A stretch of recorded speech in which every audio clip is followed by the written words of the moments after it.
പറയുകയാണെങ്കിൽ അതിന് ഏറ്റവും അനുയോജ്യമായ സമയം എന്ന് പറയുന്നത് ബ്രഹ്മമുഹൂർത്ത സമയം തന്നെയാണ്. ഈ സമയത്താണ് ഞാൻ ഇവിടെ പറയുവാൻ പോകുന്ന ഈ ഒരു മന്ത്രം നിങ്ങൾ ജപിക്കേണ്ടത്.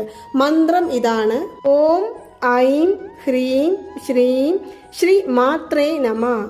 ഓം ഐം ഹ്രീം ശ്രീം ശ്രീ മാത്രേ നമ.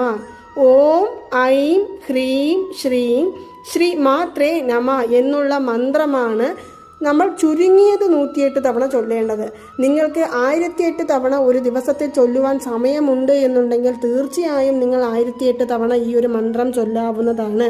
അതിവിശേഷപ്പെട്ട മന്ത്രം തന്നെയാണ് ഞാൻ ഇപ്പോൾ ഇവിടെ ഈ പറഞ്ഞിരിക്കുന്നത്. ജീവിതത്തിലെ ഏതു വിധത്തിലുള്ള ബുദ്ധിമുട്ടുകളിലൂടെയാണ് നമ്മൾ കടന്നു പോകുന്നതെങ്കിലും നിമിഷ നേരം കൊണ്ട് ആ സങ്കടങ്ങളെയും ദുഃഖങ്ങളെയും ഇല്ലായ്മ ചെയ്യുവാൻ, നമ്മളുടെ കഷ്ടപ്പാടുകളെ മറികടന്ന് നമ്മളുടെ ജീവിതത്തിൽ ഉയർച്ചയിലേക്ക് എത്തുവാൻ സഹായിക്കുന്ന ഒരു മന്ത്രമാണ്